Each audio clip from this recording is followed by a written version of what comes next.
evening and welcome to Your View with me on JJ Tabane. We're coming to you live from Linden here in Johannesburg on a special roundtable tonight with the CIC of the EFF, Julius Malema. Of course, joining me around the table, our input editor, Bongiwe.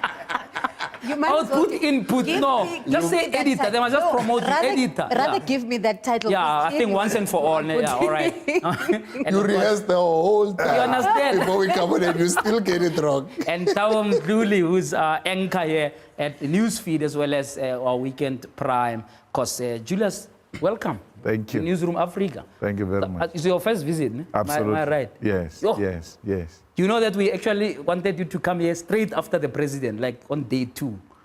And my bosses refused. Hey, your bosses, man. But at least you are here. But thank you so much for being here. I thought before we start, we took our cameras to the streets and said to people, 6 years of EFF, what do you think? Let's take a look at some of those vox pops, or what you call voices of the people. In the 6 years that EFF has been in Parliament, they've managed to expose Jacob Zuma for the corruption that he's been in. And I know there's that common misconception that Malema was part of ANC, so obviously he does know the secrets. But then at the end of the day, he's now a changed man and he's standing for something new, you know, something better for the benefit of South Africans, Some of the secrets of these countries, we get it from EFF most of the time. No, I can't trust democratic people. Like, I can't. I don't trust. They're the most corrupt party in the country. They are. So why do you say that? EFF is the most corrupt. You can just look at the leader, the EFF leader. That guy makes no sense ever since I've known him. He's never said anything that makes sense. So you can't just come and think he's going to say, I don't know, things that are going to make sense now and say other people are corrupt when he is the one who's corrupt himself. All right. All right, we'll of course play some more of those clips from the streets of South Africa as the evening progresses. But welcome once again, congratulations on 6 years of truly causing trouble, I must summarize, in the political landscape. But what's your own assessment of things that you would say? And I know you can speak all night long. We just don't have all night. But I want you to give me 1 or 2 big things that you say, this is what sums up our success as EFF. We disrupted the establishment. We found them comfortable on a dinner table and we disrupted it and exposed the shenanigans they've been causing in this country, exposed the inequalities, and that those who are rich are becoming more richer and those who are poor continue to be extremely poor. So the inequality that our people speak about today and they can relate to, it is because the EFF has spoken about it and put it firmly on the table. So when you sum it up, that inequality is called land. That our people speak of land today and appreciate that the land must be at the center of everything they do. Because in the absence of the ownership of the land, you are equal to nothing. Because land is the beginning and the end of any humanity. So we are proud that we have exposed that and we have firmly put that on the table of South Africa, where our people are beginning to discuss substantive issues which will change the material conditions of our people on the ground. And we change the political landscape. You can't talk about South Africa today without the imagination of the EFF. I don't even think there's anyone in the political arena who still know how South Africa looked like before the EFF arrived. So we have played a most significant role. People know politics today. People know parliament today. People are interested, particularly young people. That's why those people you interviewed, all of them are young people who firstly know there is EFF and they can have different views about it. Yes. And then, you know, a year ago I asked you, what did you look at and say, here we messed up, right? I think you summed up in terms of the entry into the political arena. And of course, I've got another question of whether or not there was really a new agenda or it was a continuation of your agenda, particularly on issues of land and so on, that was suppressed in your previous home and now suddenly it was finding new expression. But what did you mess up?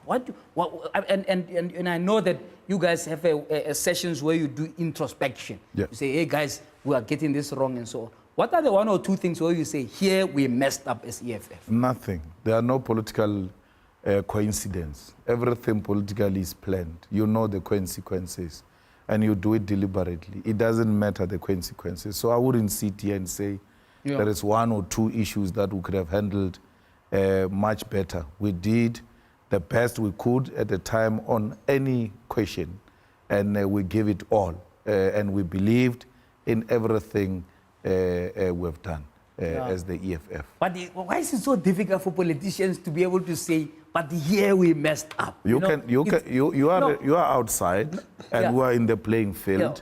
You may able to say to us, perhaps you could have given that penalty to this player and not this one. I want Thabo to So I mean, one of the things that JJ, when he was in conversation with you a year ago, when he asked you the very same question, you said, "Yeah, that Mkhwebane, that was a bad mistake we made. That was a wrong call. In fact, in some of the tapes, you even called her a spy. So that one is not a public protector; it's a Gupta protector. Things like that. Are you know, I know you mess around on social media now and again, and you know they do memes. They say if a person was an epitome of there are no permanent enemies in politics, that would be your picture. Of course, that sentiment is correct. At any material times, something may not make sense politically, and in the immediate future, it makes sense. It may come handy as a weapon for you to advance your agenda, and why not utilize that opportunity? So we are in politics, we are not in church. What actually happened in terms of you marching at some point? In fact, you called on your people to march along with the SACP, and you said there was nothing wrong that PG did as far as the situation of the retirement is concerned. In fact, this Mkhwebane along with Zuma, they are wanting to raid Treasury, and we must prevent that from happening. What has happened in So President Zuma wanted to capture Treasury without following the due process, and they were in a hurry to do that. And then the immediate disturbance for them was Pravin. And in the protection of the Treasury at the time, we had to defend Pravin and say, we're not going to allow you to appoint the stooge in a form of weekend special and take over Treasury. So we couldn't allow that. But no one wants to take Treasury now. Therefore, Pravin must now answer. At that time, it was done for opportunistic reasons. So now, no one wants to, for instance, let's take Jacob Zuma. We said Mbeki was pursuing him because he wanted to stand against Mbeki, and they were dealing with his chances. And after Mbeki's era, Zuma had to answer questions if there were questions to be answered. But at the time, people should not use genuine issues for opportunistic reasons. The environment is conducive now. There is no president pursuing Pravin. There is no institution pursuing him. Let him answer in a quite sober process. So in a sense, you wear that opportunistic tag with pride. You are opportunistic because, in a sense, whatever serves your position at that time, that's what you go with. No. We said to Zuma, you cannot purge a person because for political expediency. You want to use that for political reasons, not to achieve justice. That was wrong, and it remains wrong. But no one is doing that now. And therefore, if there is pursuing of Jamnandas for achieving justice, let it be done. So you may have a genuine issue, but you may use it wrongly. And on Mkhwebane? And we will disagree with you. On Mkhwebane? On Mkhwebane, we supported her because we thought, one, a female must replace a female. We cannot have a situation where a male replaces a female. And secondly, we thought we need to give this African child an opportunity to lead that institution. Then she messed up the Reserve Bank issue. I've never called her a spy, by the way. I was given information that she's a spy. And even with that information, I still decided that we need to support her as the EFF to give her a benefit of doubt. So because we cannot just take every allegation, particularly when it comes from intelligence. because there are information peddlers in the intelligence. You ought to see for yourself. And when she messed up, we're like, this was indeed a terrible mistake the EFF should not have committed. And today? But we can still remove her. I will not have a problem removing Mukwebane because she makes costly mistakes. But I'm not going to remove Mukwebane because the court overruled her on review. But what is you your cannot position? remove a person. You cannot remove a person based on the outcome of a review. If that is the case, we must remove judges. And what is your position on her? Because I know that you're saying you can't remove a person because of this and this and that, but we have seen the EFF saying, okay, we support her firstly, and then we see you lashing out at her saying, nah, that one, no, whatever. Then again, we then see you say, we shouldn't remove the public protector, we must defend the office. Let's not talk about the office now. Let's talk about her. What's your position on We will defend Busisiwe Mukwebane. That's our position. Because the reasons advanced to remove her are not constitutional. You cannot remove a person because she ruled against your favorites. The next one is going to do the same, and therefore will be permanent removers. We cannot remove her based on the courts because the law says she will take the decision, she will be taken on review. And once she's taken on review, you must know it's a win or lose. So what are we saying? Every time a public protector loses a review, she must be removed? Are you concerned about what the court said in terms of her dishonesty, her integrity, and so on? It's one thing to get the law wrong, right, or get something wrong because of a different interpretation. It's another when the highest courts, which you have gone to, to say to Zuma must pay, etc., are now saying this one is dishonest, is shifty. You know, they mention a couple of things that do speak to her integrity. Are you concerned about that or not? No, I'm concerned about that, but I do not agree with the court. It doesn't mean today if I agreed with the Constitutional Court on this matter based on its merit, tomorrow I will not have to disagree with the Constitutional Court. Meaning that you don't think they are right to pronounce like that about her? And this is a Constitutional Court. I accept that decision. I've got no option anyway, but I agree with the minority judgment. I accept it. It is a position of the Constitutional Court. But nowhere does the court say we must remove her. Nowhere. I agree with the Chief Justice. And if I agree with Chief Justice, therefore I'm inconsistent. Therefore the Chief Justice is also inconsistent. Before we go to a we break, can agree with the Constitutional Court today and disagree with it tomorrow, but respect the decision of the court. Her colleagues, right, are saying that if the Constitutional Court has pronounced on her integrity as an advocate, they are going to go to court to say that she must be removed on the role of advocate. If that happens, obviously, then she will no longer qualify to be on to continue as a public protector. What would be the position of the EFF in summary? To remove a person from the role of advocate is not a mampe papa. It's not an easy thing. You must ask those who removed Jiba. So it's not a play. It's not an easy thing. So let's wait until she's removed. She's not removed. She's still an advocate. She's well qualified. Her matters have been reviewed, and the courts have pronounced against her the same way the courts have pronounced against Judge Nicholson and had harsh words to say about Nicholson when he dropped charges against Zuma. You never said this judge must be removed or must pay the cost personally. We'll pick it up after the break. We're talking to the CIC of the Economic Freedom Fighters, and it's already fiery out here at Linden. Of course, when we come back, we pursue issues of economic freedom fighting. What is the economic policies that the EFF would put in place? Should you make them a government of the day? Let's take a break now. And welcome back to our roundtable tonight with the CIC of the Economic Freedom Fighters. I'm sitting with Thabo Mdluli and Bongiwe trying to understand the 6 years of the EFF. Of course, a lot of you commenting on social media throughout the day with lots of questions and comments about the EFF. Busisiwe is standing by to tell us what's happening there. Busisiwe, what's happening on social media there? Certainly a lot of attraction, JJ. A lot of people asking questions already. Nati says, my questions to CIC is, what are you doing currently to prepare your cabinet to be in terms of an important position of government if the EFF becomes the ruling party of South Africa tomorrow? More of your questions on social media. This is what we're looking at from Facebook. Kuliso says, what is the EFF's ideal economic growth plan? The second question is, what makes the rogue unit formation and operation a crime now? Third one says, who is your successor?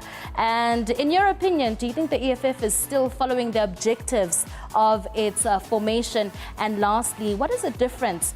What is different from what JPO did to you and what Public Protector Office is doing to Ramaphosa? So certainly a lot of people talking about Public Protector Busisiwe Mkhwebane. Bamla says, please ask the CIC what the President Cyril Ramaphosa's administration has to do in terms of dealing with the issue of unemployment, especially youth unemployment as well as graduates. What the President should do in order to deal with the issue of the slow economic growth in South Africa. And let's see if we have some more there. Vince saying, what is his view about opening up the borders and what is happening in South Africa at the moment? Certainly this is at the back of the violence and chaos that broke out in the Johannesburg CBD today. Another one from WhatsApp. Cash says, good evening, hashtag Ask Julius. I would ask, please ask for me, what's their ideal position on advocate Busisiwe Mkhwebane? If she is still a worse choice than that they have ever made, if not anymore, what has changed? To also remind us what the reason she was, whether there is a reason or if she is worse. And secondly, if indeed we do need to trust his or their decision, since they are known for flip-flopping on their decisions or their positions. So quite a lot of questions there. Over to you, JJ. Thank you, Busisiwe. There are lots of stuff. They will take them in bite-sized chunks. Otherwise, if we ask you to respond to all of them, that to be an all-nighter. So what we'll do is that we'll sort of cluster them. I know that, Bongiwe, you're going to lead us now on the economy. Before that, we've got a caller, Charles, in Joburg. Charles, good evening. Hey, good evening, guys. How are you guys doing there? All right, how are you? Very well, thank you. Go for it. Ask Julius. I want to admit I was part of the ANC. Actually, I still am. And when Julius left the Akwatile, Ayodra, EFF, not a problem. We just thought, you know what, it's our great. But this man came back and changed the landscape of the parliament. People were sleeping there, no accountability. But I just want to ask Julius, having grown in the last two elections, how does he plan to grow beyond just black people? Because every time I go about race, when he angers the white people, the people of the Indian races, doesn't it limit the EFF as to how they can grow and capture other people? Not just only as the black people. Doesn't he limit himself when he attacks Pravin Gordhan? And then doesn't that maybe makes sure for whatever then follow him? All right, so essentially, how is the EFF planning to grow beyond the constituency of black people? Maybe let's just tackle that before we get to the economy. Well, the EFF represent everyone, but at the center of the people we represent are the oppressed. And those are the people we prioritize. And unfortunately, the oppressed are black Africans who are at the receiving end of the economic oppression. And those are our priority. But we are a non-racial organization. Yes. We want to unite South Africa, and we believe that the unity of South Africa depends on the changing the patterns of property ownership. Because a unity that is based on ownership that is reflective of colonial and apartheid times will not be a genuine unity. It will be artificial, and one day we'll wake up to an uprising. Because how do I become united with you when you are in the position of a stolen property? It has to be returned, and I should make a decision if I forgive you or not. Okay. Bongiwe? Kick us off on the economy then. Before we get there, JJ, Yeah. I want us to just go back to what the EFF has had to say to that growth plan, that economic growth plan that was tabled by the finance minister and put up on the website for people to comment. Let's just go back to that moment. No, we reject it outrightly because it seeks to privatize almost everything. He wants to privatize railways, he wants to privatize Eskom, and he thinks that through that he will grow the economy.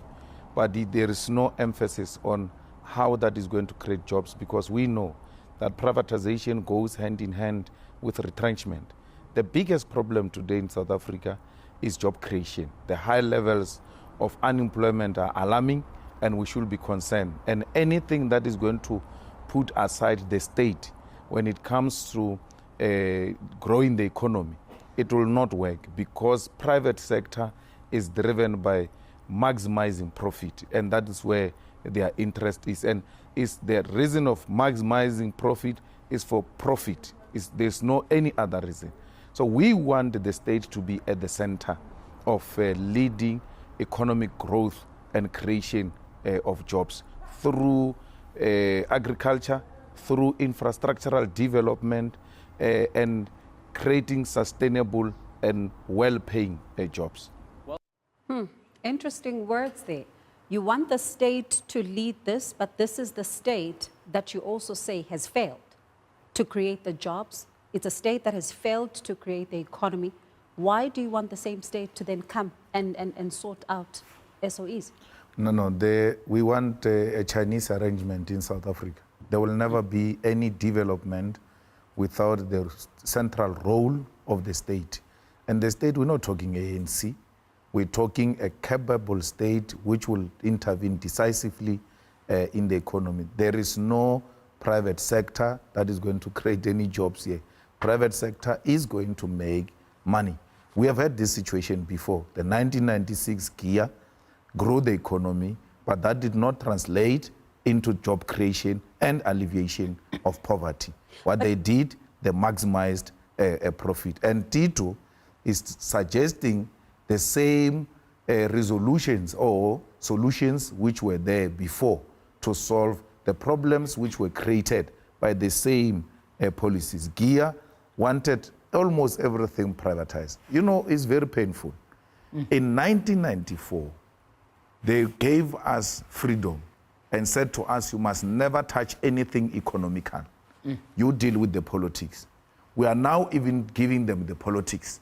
Because if you give them SAA, you give them Eskom, you give them the railways, you give them water, you give them the big infrastructural projects, you give them sewer system, there's nothing left of the state to control. But this is the very state, because whether we like it or not, currently the ANC is the party that governs South Africa. Now, how then do you trust this very same political party that you are always criticizing and you're always saying that they're not doing well, with these entities that we have seen are not doing well? Well, I'm contesting them. I'm not trusting them, because if I was trusting them, I won't contest them. When I say, let's get the state to decisively intervene, I mean of the EFF state. And those are the alternatives we are putting forward as the EFF. The ANC is not born to be the state. The state is a contested terrain, and we're contesting it, and we want to take it over. And when we take it over, these are the things. So with the EFF currently not in power, how do you suggest that happens? Because by the sense of it, you are calling for more SOEs. I think we've got 700 already, which are dysfunctional. They're not working properly, barring one or two that are making a little bit of a profit. We know that their mandate is not to make profit, it's developmental. Now you want SOEs to own pharmaceutical, to own banks, and so on and so forth. We are already worried about NHI. To say they are starting another state-owned entity that is going to be managing that fund. It's going to be a disaster. Well, let's take the banks, for instance. There's no state-owned bank. The banks are owned privately. You still don't get money. You're not failed by the state not to get money. The private sector looks at you. You're too dark not to be given money, to be trusted with money. So we need a bank that is not going to be threatened by the skin of a person. Because without the banks giving you real money to participate in the economy, you will never participate. Even they, white people, depend on the banks to finance their big projects. So we cannot just say, for the sake of having banks, let's not create another bank because it's going to fail. We're being failed now by the private sector. We are unable to finance small and medium enterprises because our color of skin cannot be trusted by these banks. What do you expect us to do? Should we fold hands and accept the situation as is? We have to create a government state to intervene. There is no, by the way, any state company that is not functioning well. The ANC people are the ones who are collapsing it. The leadership development is the one that fails the SAA. The SAA once made a profit, by the way, under a female CEO. So it's not inherent that the SAA will never make profit. Can I ask us just to hold it there for now? I know, JJ, you're burning. I also have some questions there, but we've got to pay the bills. We have to make money. So we have to go for a quick ad break and we'll continue our discussion on the economy. Right. And you're on Your View Roundtable tonight with the EFF's CIC Julius Malema. And of course, it was getting heated there. We're going to be continuing with the discussion on the economy, but now we go to Busisiwe Gumede with some headlines. Over to you, Busisiwe.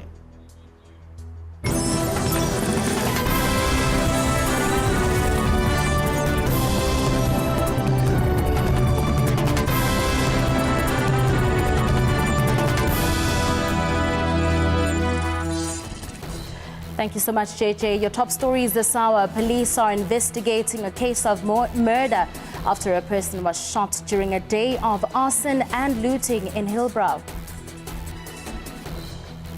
While family and friends react with shock as a 42-year-old man pleads guilty to the murder and rape of UCT student Uyinene Mkhwetyana. And the African National Congress deploys top leaders to meet with eThekwini officials as a party scrambles to chart a way forward. Well, we continue to monitor your comments as well as questions on tonight's main discussion. You can forward those under the hashtag Malema on 405. Over to you guys. All right, thank you very much, Ebusi. Of course, and apologies earlier on for saying that the UCT student was murdered by their boyfriend. Apparently, it was just a rapist. I don't want to say a random rapist who tried probably to be fresh with the post office, and when she refused, this is what happened. And I just a painful thing to continue talking about this gender-based violence, and I hope one day there could be a concerted effort, whether from government, political parties, and so on, to really just make lives of women bashers a hell.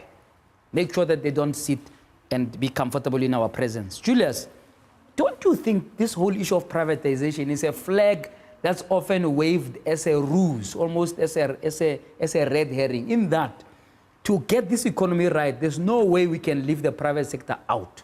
Right? You can talk about the centrality of the state, but at the same time, you talk about a state that has poor capacity. In many examples, not just here, but in many places around the world. Do you believe in, and now if a private sector person wants to invest is listening to you, would you believe in a partnership? While it's a state-led intervention, but a partnership with the private sector so that they don't sit on millions like they are doing now and not investing it, but bring it to the party in order to make certain interventions in the economy to be workable? Are we going to continue saying anything that's private is necessarily evil? Can we argue like that? No, we agree with you entirely. The partnership will work, but we must go to virgin grounds. It can't be a partnership in already existing institutions. That will be equal to being a parasite. Come up with money. Yeah. You want to put up some huge pipeline to go and give the Skukuni people water and the Guyana people water, and since the state is failing to do that, we are coming with money, and let's talk about that, and we want the state to be involved with an aim of handing it over after some time back to the state.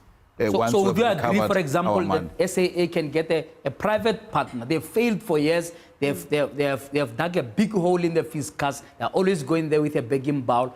would it be something that you would welcome if you're an EFF government, that you get an international airline to partner with SAA, like SAA already is in partnership with other international airlines through the Star Alliance, to make sure that this airline can, for a change, be profitable, but for a change also actually can expand to other routes that is not flying now because it's bankrupt? It was profitable before. For 2 minutes? No, because those that made it profitable were dealt with by those who wanted to go in there and steal the resources of the SAA. It's not like the SAA is inherently incompetent. Look at Dinel. Dinel used to be the most properly run company with profits. Look at AXA. It's one of the well-run institutions of the state. So we need capable men and women, both black and white, and non-partisan.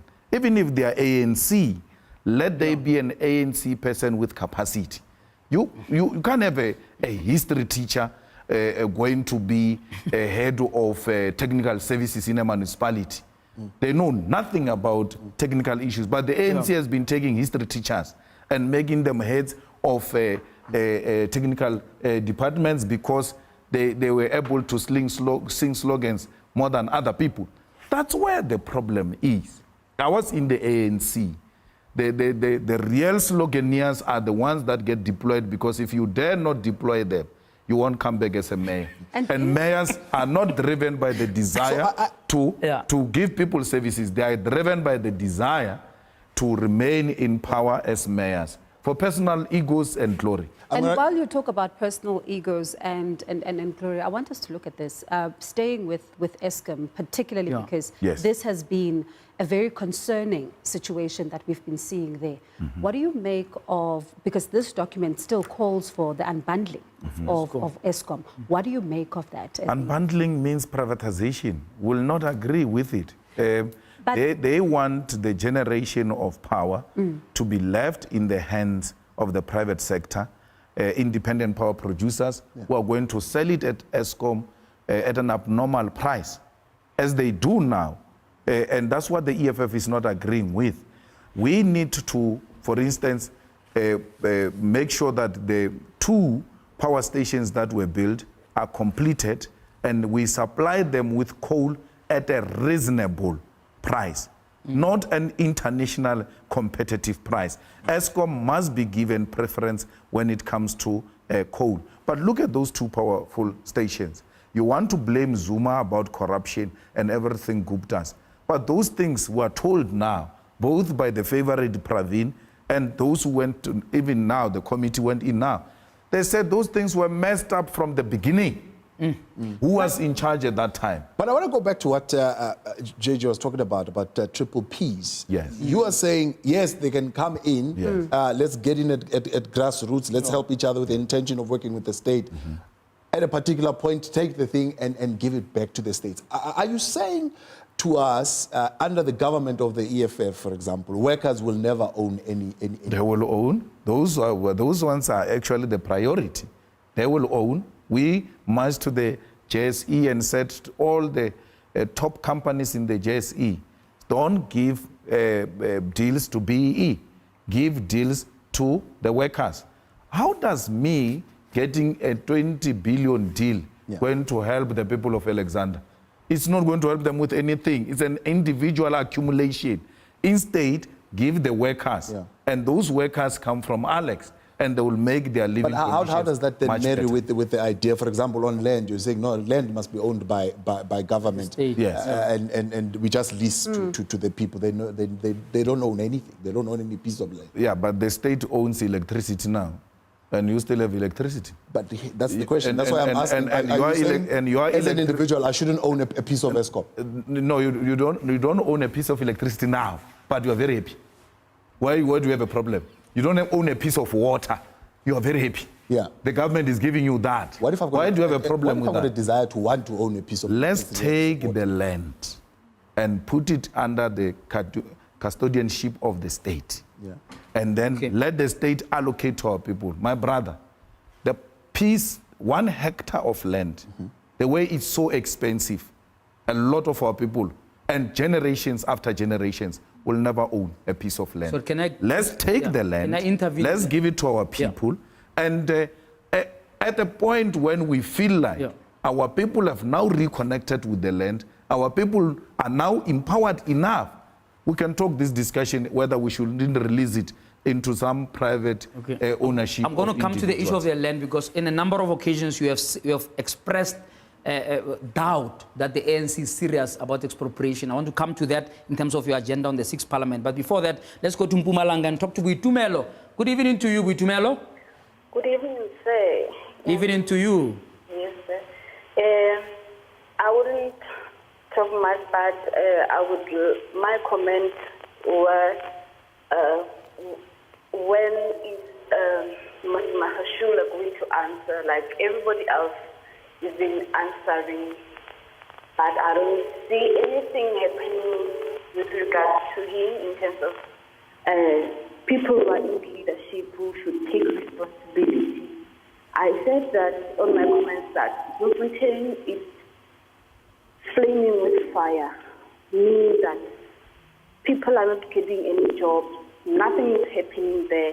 Like Mr. Malema, when they are having their meetings and what so on, like they put out the ex-president, Mr. Zuma. Can't they do that as well? And that's all I wanted to. All right. Thank you, Boitumelo. It's not quite clear there. Yeah, I didn't hear anything. What the question is. And JJ, before you move to the issue of land, I just want to just touch more on this unbundling and what you've got to say there. Yeah. Some of the researchers are saying that the biggest problem is that if we don't, and unbundling could have, costs and consequences. But if it's not done, it could be a problem, and we could find ourselves in a situation where if things are not broken up, with the swell that we have seen at Eskom when it comes to jobs over the past decade, that entity is not able to sustain itself currently. Shouldn't then we say it doesn't only have one single solution, which the EFF is producing? Couldn't we then, if you break it up, another part be taken by private-public partnership, another one another way, another one another way? Because all these solutions are not helping the scores and thousands of people that are at Eskom currently. Well, you know that Eskom in the past used to have 3 entities. There's nothing new they are suggesting these ones. But my problem with these ones is that they want 3 entities, and 1 or 2 of those entities, maybe generation and distribution, should be given to the private sector. I will never agree. Let's take Soweto, for instance. The people of Soweto do not pay electricity. And it's an historical thing. And we have said to the president and many others, cancel the debt. It's useless to go around with a paper that says Soweto owes me 40 billion, which you will never get. Cancel it and then start afresh. Cancel it and give them a month and say, from next month, I'm now charging you. You are going to collect the money you have never collected before. Now, if Eskom was owned by the private sector, the whole of Soweto will be dark by now. And what are you going to do? You won't sustain that as a state. Let's pick it up after the break there. We were talking to the CIC of the EFF. We're going to take a break now. After the ad break, we carry on with that conversation, especially on the issues of land as we round off that conversation. Of course, you can join us by sending your comments on hashtag your view on 405. Let's take a break now. All right, welcome back to Your View here out in Linden with the CIC of the Economic Freedom Fighters. We're going to round off, Bongiwe, the Eskom thing quickly. Killer is saying, forget it, they're not going to pay it. Let's round off that so we can get into the land issue. And before we, just the final question, you say that scrap it and then they'll start from scratch and pay. But some of those that we've spoken to from Soweto are saying, no, we don't have money to pay for electricity. Give us jobs first. So it doesn't mean then that if Eskom scraps this debt, it has the guarantee that if it starts collecting from a clean slate, it will get its money back. Those are indigent policies. It's not a crisis. When a person says, scrap it, I won't pay because I'm not working, I don't have an income, there is a policy that deals with that. There's a provision of electricity for such people, there's a provision of water for such people. But there are people in Soweto who are working. And once we cancel, we'll have all the right to get at them. So the Soweto people say, you can come for the money, you can even sell their houses, they are not worth the amount of money we are owing. You will still not make that money you are looking for. You are not collecting anything. Let's cancel, we'll start collecting. And the political parties, the church leaders, the business people, the influencers in society, particularly in Soweto, we all zoom in there. We conscientize society. We make them understand and appreciate the importance of paying, particularly those who cannot afford. But those who cannot afford, yes, they must not pay. Now, pay with what? I know JJ wants to get to the land, and fine, let's wrap the Eskom issue, and I'm going to give you a chance to get to the land. So it is not the only township. Yes. Right? Ekurhuleni in Tembisa, they're also not paying. The people of Soweto are also saying, well, if you do it for the people of Soweto, we also want it. And already Eskom is 450 billion rands in debt. Tito is saying, no, let's sell these coal-powered power stations so that we can recoup this 450 billion rands. How are we going to take care of this debt? No, we need to develop an alternative option than to privatize our own state institutions because we want to deal with the debt. We are going to sell these things, and there will not be electricity for our people because we will not afford under the private sector. The private sector is driven by profit making for the sake of making profit, and therefore they are going to go in there and just make electricity expensive. Our people can afford it. The independent power producers are an example. They are selling at an abnormal rate now to Eskom, meaning we have to now push Eskom to increase the tariffs, and only the few will afford. When we started, correctly so you said, some of these institutions should not be profit-driven. They must be at the center of a developmental state. And the obsession with profit is exactly what makes us to lose sight of why did we initially form these companies? Was to make profit or was to provide the basic service to our people? Let's take SAA.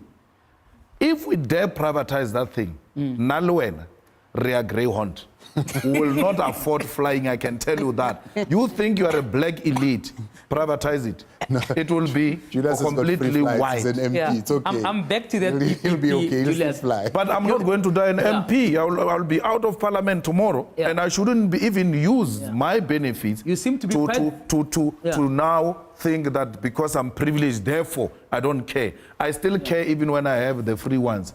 I still care even when I fly business class. I hear what you are saying about private sector being for profit, but there are some patriots who are business people, right? Yes, because you were funded by a private UMB. You're not funded by government. You had to get money from a private business person to get you to register for politics. Which, for me, just that example tells me that there's a way in which we need to look at how we can draw from the private sector, those who want to build this country, and from the public sector, and then be able to fix things like SAA, fix things like Eskom. He never tweeted on his Facebook or tweeted on Twitter or write on his Facebook that I want to fund anyone who wants to form a political party.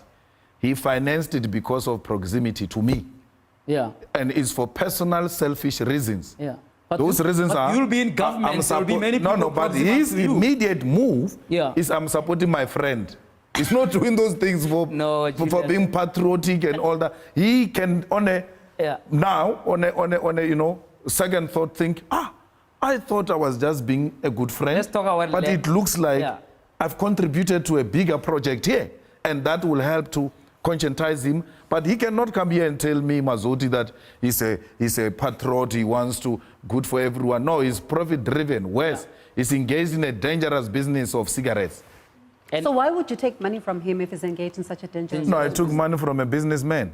All business is dangerous. Mines are dangerous. They can collapse on you. So basically, underground. Business is dangerous. So for you... Flying an SAA flight or a private flight in a flight business is dangerous. So nobody can worry about CR17 taking money from all these capitalists? Billions. No, who worries? I'm asking, are you worried? We are saying to him, release. Release what? Release the names? The names, because we want to know. The EFF got 200,000 from Mazoti, we know. And you wanted to know Mazoti. Why are you not wanting to know Cyril's people? You have a sense that he's trying to hide them? He's hiding them for obvious reasons, because they control the state from behind. But even comparing me with Cyril is comparing bananas with apples. Cyril is a president. You ought to be worried. Who financed my president's campaign? But you could have been president yourself. No, but you're fighting to be president. The stakes are different now. For instance, I said to the president, stop telling us that there are other people who got the money. They are not presidents. But they could have been. They could have been presidents. Had they been presidents, they were going to be treated the same way we're treating him. Because that office requires a serious scrutiny. Once you occupy it, we want to know, actually, we heard about you, but who are you? You guys have... So now we get but into you also have influence in Tshwane, in Joburg, in PE, which is in charge of billions of taxpayers' monies. It's not irrelevant who funded you. No, we're saying in comparison to the president. In comparison. You are using us to hide a critical issue of the favorite who paid 500 million. And you know, I walk with confidence because I refuse to take all of you serious. If it was Malema 500 million, all of you will be asking the question, was tax paid? Are these people paying tax? How are they? This hypocrisy makes me very happy because no one will come to me and tell me any nonsense until you scrutinize all of us. This thing you are taking me on Mazoti, you don't take the president on such things. The president has sealed the documents in court. And what makes me even more worried is that we are told there are 46 judges in those sealed documents. Are you not interested to know if there are judges there? Let's put the president... Let's leave that. No, that's why we must put him aside because he's the favorite. Can I ask... No, but he for must now, never be touched like that. Because we're talking to you. No, because we're talking to you now. Yes. Are you saying that because you call yourself a government in waiting, we shouldn't look at you? We are more than open. You can scrutinize us anyhow you want. We're saying don't treat us differently. Stop having favorites. We want to treat us the same. Want to treat you the same. And I want treat us the same. You are waiting to govern. Yes. But you don't treat the ones who are governing. No, we are. He was here. We asked him the same question. We said, are you telling us truly that you didn't know who's funding? No, JJ, when I say you, let's not personalize it. I'm saying the media fraternity. And those powers that should hold him accountable are not doing that. Let's take the ANC, for instance. The ANC has got no policy of individual campaigning money. There's no such a thing. It's discouraged. It's not allowed. No one is asking the ANC the question, are you going to take any disciplinary action? The president speaks about it freely as if it's a permissible thing. If Ace Mahashule had to say, I received money to fight for a position of Secretary General, you won't sleep. but you're so fired up about this now, right? Because and I understand, but why were you not this fired up in Parliament when you asked him that question? No, I asked him. Mbuyiseni stood up and told... But it was Mbuyiseni, it was not you. You're fired up now, but you stood up and you said, I want to know how many of my people you've paid. And it was like a banter between you and him, and you sat down, and even after he answered that question, you were not as fired up as you are now. No. I asked him, and I was fired up, because when I get fired up in Parliament, you still have a problem. I'm disruptive and disrespectful. When I'm not fired up, it's a problem. I asked him politely. I would have said it more in a with a different expression. I said to him, you won on the ticket of transparency. Today, you are the one who's refusing transparency. How do you justify that? And the one of my members was, by the way. So the basic question is, and it's not being called a hypocrisy, by the way, a hypocrite, by the way. He won with a ticket of transparency, the most honest man. Today, he says, my things must be sealed. No one says, no. But you are the one who said you are the open book. Why today are you becoming that? I asked him, and he said, no, I'm still on transparency. There are some statements there which are sensitive. You know how statements are. And then I left him. You know why I'm leaving Cyril? Because Cyril is reviewing the public protector report. Once the court pronounced that he's a constitutional delinquent, you know what will happen to him. But and Zuma, if you say you didn't treat Zuma the same, yes. Zuma had no intention to review the public protector's report. So he never took it to court. What do you say about Actually, he used Parliament to review the public protector's report. That's when the fire pool drama happened. They were wanting to use a wrong institution to review the report. And I said to him, you're not going to do that. Any lessons from the fact that some of your people were paid? I mean, that was a strange thing that happened there. Any lessons from there? And can you share with us what they told you, how this happened? But he bought everyone. That's the thing. That's a problem with entrusting a billionaire with holding a public office, because he's going to buy everyone. He bought them in the media. He bought them in the legal fraternity who are waiting to see in the judiciary. He bought them in the EFF. A person in the EFF says, he gave me money because I had a funeral in April. My cousin or my aunt was shot, and with the husband, they both died.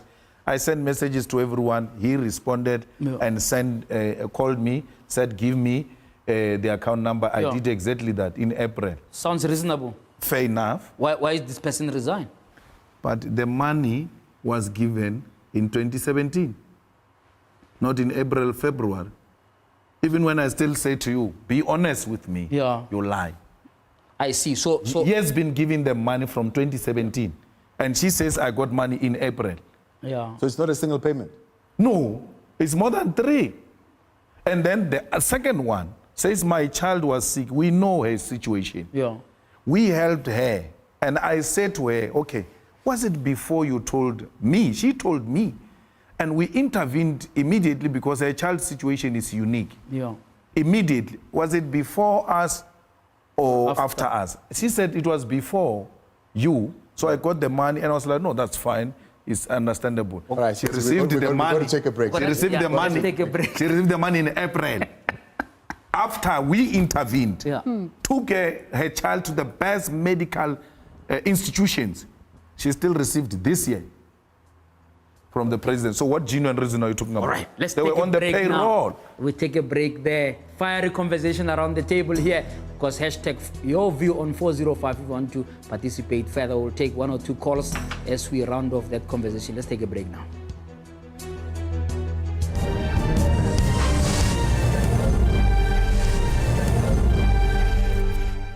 Why do you have a problem in disclosing the names of people who have made contribution to you? Even if you were doing that for political party purpose or contest in the party. You were the deputy president, you are the president, and you can't take leave from yourself. You can't say, today I'm on leave. I'm not a state deputy president, I'm a party deputy president. At all material times, you are the leader of our country. And the sooner you come to the reality that not everybody is a president of South Africa, and stop comparing yourself with other candidates. We do not have interest on them, they've not won. You are the president, and you shall be held with high standards because you are the president. You must never be shocked when we don't ask similar questions to nobodies, because you are the #1 citizen who occupies the highest office. And therefore, to compare yourself with nobodies, you are reducing not only yourself, but the office you are occupying. But this one, the last one, you'll answer me outside. How many of my members did you give money? The Honorable the President. All right. Some interesting moments there in Parliament. Bongiwe, I know you wanted to just zone in onto that one in particular. Yes. Especially the last question you asked about the lessons that the EFF has learned from the resignation of 2 of its members, from what you mentioned there. Now, you pride yourself as a party that has organizational discipline. What has this taught you about that particular aspect of organizational discipline within the EFF? Well, that was an act of ill discipline. And from time to time, as a living organization, you'll come across such characters. Parties try by all means, including the EFF, to try and check what's happening in other political formations and how you can counter that. It's a simple lesson of art of war. You ought to know the strength of your enemy in order to be ahead of them. And I think that the president was trying that, or his political party was trying that. I mean, just imagine if they find a person in the ANC who receives money from me, EFF. from me. I mean, they won't even think twice about it. That person will be dealt with. But we are a small party, JJ, and therefore we must be careful. If you don't act now on people who took money from Ramaphosa, people are going to take money from ACE. And ACE is not your favorite. You are going to come very hard. Should we make it law? You are together with ACE. That's why you take money from him. Jessie Duarte said, and I read here on her article on news24.com, says there's no requirement in law that leaders should declare donations made to internal campaigns. It's not correct to impose some kind of standard after the fact and to do so with respect to only one campaign. No, I agree entirely with her. That's why I'm raising the question in a different context. I'm saying to him, you said you are a transparent man. He must fall on his sword. I'm not saying based on this or that policy, you are therefore obliged. I'm saying based on your theme, on what you told South Africans, that you have nothing to hide, you are a man with your money, you will not be easily corruptible, you are transparent. Why are you hiding now? We're not talking those days. Jessie can educate us about anything. She must educate herself first about her relationship with the Guptas. So before she even tries to educate anyone, we're not talking about those things. We're talking about the president who said to us, unlike the rest, I'm the transparent man. You trust Ramaphosa? 100 days in office. Of course, there was a lot of emphasis on his case with the public protector, etc., etc. That seems to have occupied a lot of his time. But if you were to assess his 100 days, would you give him a chance to govern? Let's say if we were to just park the issue of the funding and so on, and maybe it goes well, and he's not found to be delinquent, as you are saying, you trust this guy to take us forward? I don't trust him. I contested him. I would not have contested elections if I trust Ramaphosa. Okay, put different, I don't trust the ANC. Okay. Ramaphosa and Zuma are from the same pot. So you can't cook chicken feet in one pot and say this Monatlana is nicer than the other Monatlana. They're all from the same pot. What are you saying? They're the same. So what do you say about but from a stability of governance, sorry, Bongiwe, but stability of governance, do you think there's a chance in the 6th parliament now, and I'm coming to the land issue, where we could find some common ground? Because you put a proposal, a resolution in parliament when the ANC was still sort of half asleep after Nasrec, but you knew, of course, that they had taken that resolution and you wanted to test whether they will follow through. They did, right? At least at that point. We are now at the 6th parliament. Is your view that they are bluffing? Is it still your view that they are bluffing? And if they are bluffing, what is the EFF going to do as an agenda of the 6th parliament on land? JJ, let's start with the first question. When I congratulated President after being elected by Parliament, I said, we're going to give you a chance. And we've done exactly that. And my sister says, every time you talk to him, you are not the way we know you. It's exactly the fact that we said, let's give him a chance. Let's see. The people have entrusted him with that responsibility. To immediately undermine him will be equal to undermining the will of the people. And we're doing exactly that. So we have no option. He's elected democratically. If you respect democracy, you ought to give him a chance. Until institutions pronounces differently. The first institution has gone against him, which is the public protector institution, which must be respected, and he's taking it on review. Once the court says he's a delinquent, he must not even bother to come to that parliament. He must stay at home. So the land question, the ANC is bluffing about it. And, and both factions of the ANC, by the way, there is no faction that is committed to land. The other faction was using it as a political motto, so that they can be seen to be relevant and then and more radical and get elected against him, who was projected to be a darling of white monopoly capital, which is going to take over what is left of us in the state. So there is no commitment from the ANC to expropriate land without compensation. And even if you listen to different candidates, they all say, yeah, well, we ought to be very careful how we go about it and all of that. It's like the ownership of the Reserve Bank. Are you saying we're back to square one in terms of a big campaign now to convince everybody that the land approach that you put on the table, that Parliament has almost adopted after all of the consultations in the public is the way to go? We are going to pursue it internally in Parliament. There is a committee set up to look specifically on that resolution of Parliament. And I can tell you we'll see it through. Because the sloganeers which are fighting Cyril, they will want to be seen, to be committed to it.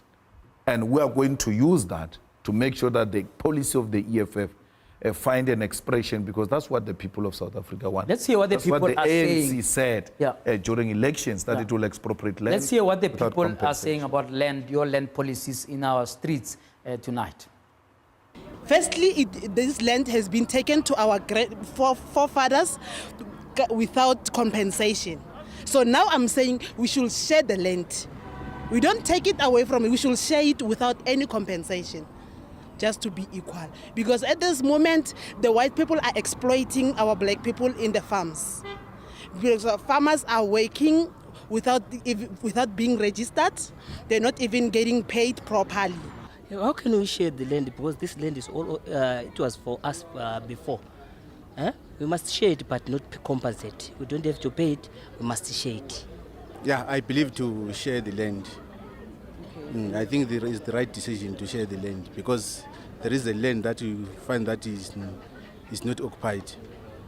And he stayed for more than 20 years without occupation. So I think it's good decision.